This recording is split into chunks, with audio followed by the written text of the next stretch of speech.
Mensaje dominical del Monseñor Andrés Carrascosa, Nuncio Apostólico en el Ecuador.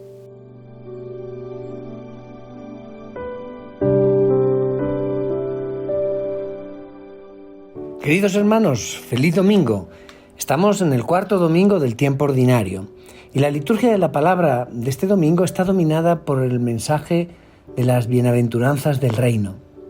Desde el comienzo de su actividad pública, Jesús, como hemos visto en los domingos pasados, presentándose como el Mesías prometido, que ya está presente, abre el libro de su vida, abre su corazón para manifestar lo que es el programa de base, la esencia de su evangelio.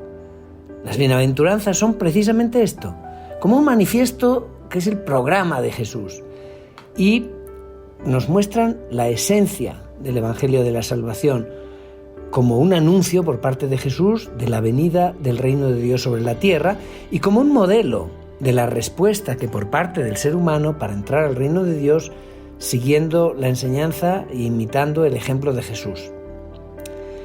En sí mismas, las bienaventuranzas son como una concentración de cómo Jesús se comporta, porque nos dan la descripción de esos trazos interiores de la vida del alma del Señor. Y nos ofrecen una exposición literaria y teológica bella del icono mismo de Jesús. Expresan el alma y expresan el estilo de vida que él siguió. Porque Jesús no solamente proclamó las bienaventuranzas del reino, sino que él fue el primero que las vivió en toda su profundidad y las realizó de una manera ejemplar dentro de aquella armonía irrepetible que es propia de Jesús entre sus palabras y sus acciones, entre su misión y su vida. Y por esto las bienaventuranzas no solamente son el centro del anuncio del reino de Dios, que constituye el contenido original de la misión de Cristo, sino que nos ofrecen como una síntesis de todo el evangelio predicado y vivido por Jesús.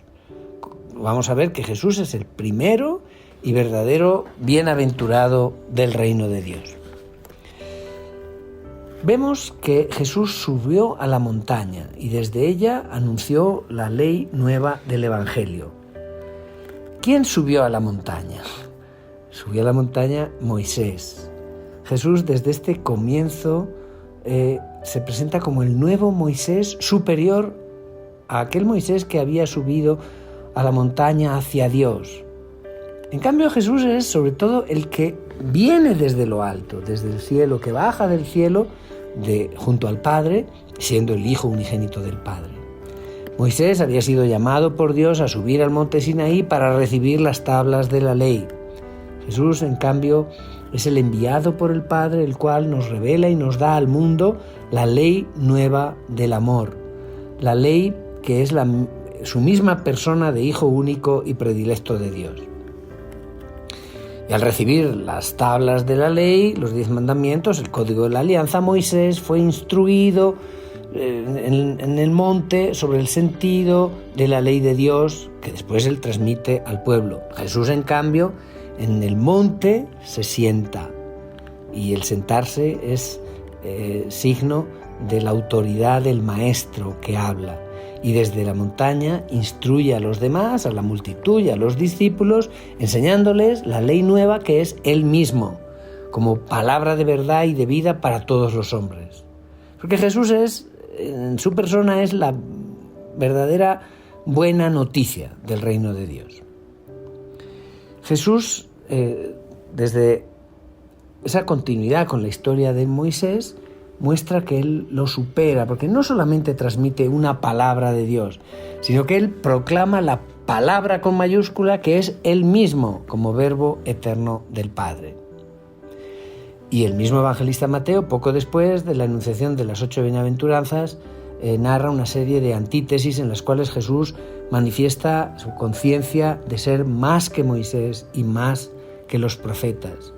Como por otra parte hará el Evangelio de San Juan ya desde el prólogo, que pone en contraposición la gracia que trae la plenitud de Cristo con la que había sido dada por Moisés.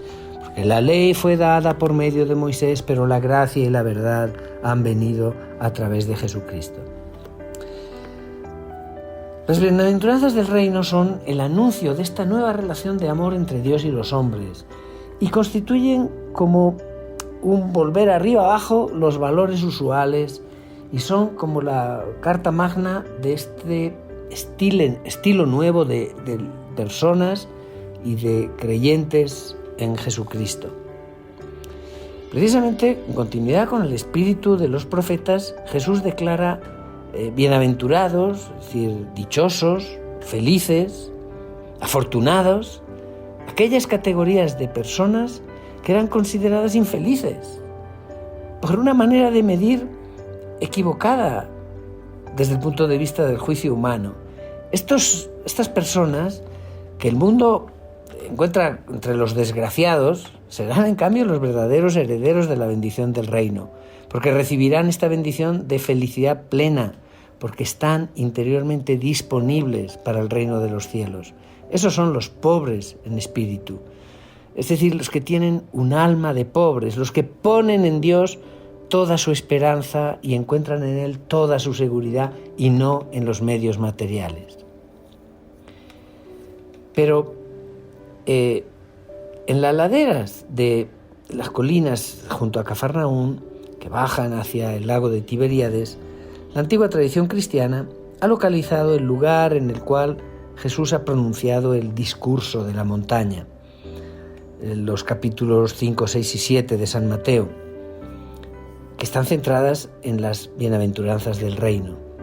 Ese escenario de la ribera occidental del lago, que fue un teatro frecuente de la actividad pública de Jesús en Galilea, todavía hoy conserva una fascinación extraordinaria y constituye como el monumento más auténtico de la vida de Cristo en esa región del norte de Palestina. Pero la importancia y la belleza de las bienaventuranzas no derivan de esos aspectos poéticos del lugar bello donde se pronunciaron. Como discurso programático de la vida y de la misión universal de Cristo, las bienaventuranzas encierran sobre todo el sentido último de lo que Jesús ha hecho en obras y en palabras por amor de la humanidad. Por eso, las bienaventuranzas constituyen la esencia del cristianismo y abrazan el contenido y el estilo de vida de todos los que queremos imitar el ejemplo altísimo de Cristo, porque de esa manera se construye un mundo de justicia, de hermandad y de paz.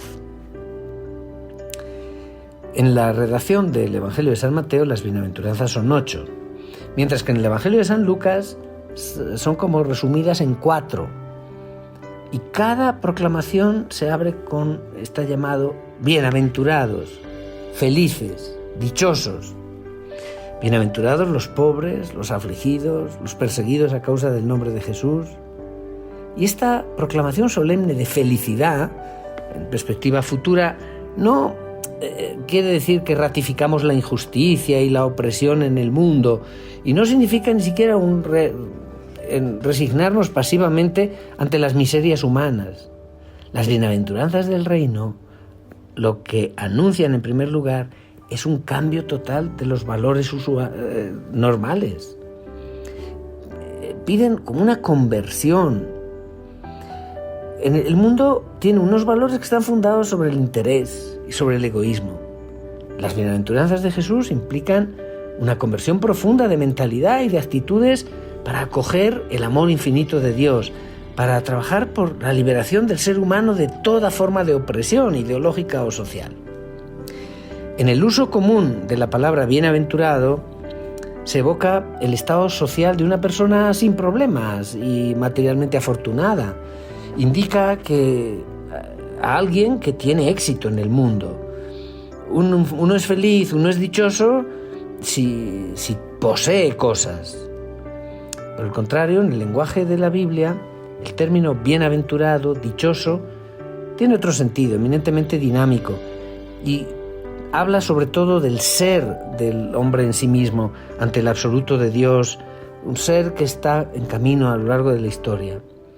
Y la palabra de Dios considera bienaventurado el hombre que procede, sin dudarlo, en el camino justo, que vive a la luz de Dios, que observa con amor sus mandamientos.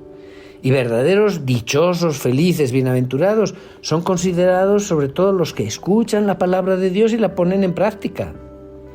Las bienaventuranzas, proclamadas solemnemente por Jesucristo, son como una promesa y una garantía de una felicidad que no pasa para quien busca lo primero, el reino de Dios y su justicia, y se dispone así a recibir el don de conocer a Dios, que es la bienaventuranza suprema del ser humano. Pues el mensaje extraordinario, revolucionario de las bienaventuranzas tiene su sentido pleno solamente en la perspectiva de la Pascua de Cristo, es decir, de su camino último a través de la cruz, pero que llega al triunfo de la resurrección. La lógica de las bienaventuranzas es la misma lógica de la cruz. Jesús es el primer y es el verdadero bienaventurado en cuanto Él es el crucificado que ha dado la vida, pero que resucita. Es el pobre que es perseguido, pero que es glorificado por la omnipotencia de Dios. La resurrección de Jesús entre los muertos es la señal definitiva de la victoria del amor sobre el odio, del bien sobre el mal, de la vida sobre la muerte. Y viviendo hasta el extremo en su persona esa dinámica de las bienaventuranzas, Jesús, muerto pero también resucitado, se convierte en el manantial de vida y de esperanza para todos nosotros. Y realizando hasta el don supremo de sí mismo esa dinámica de las bienaventuranzas, Jesús, el crucificado, resucitado, se ha hecho aquel que nos trae la paz y la justicia para todos aquellos que, creyendo en Él, corremos esta gran aventura de la fe para construir ya en el presente unos cielos nuevos y una tierra nueva. Queridos hermanos, que tengan un feliz domingo y que Dios les bendiga.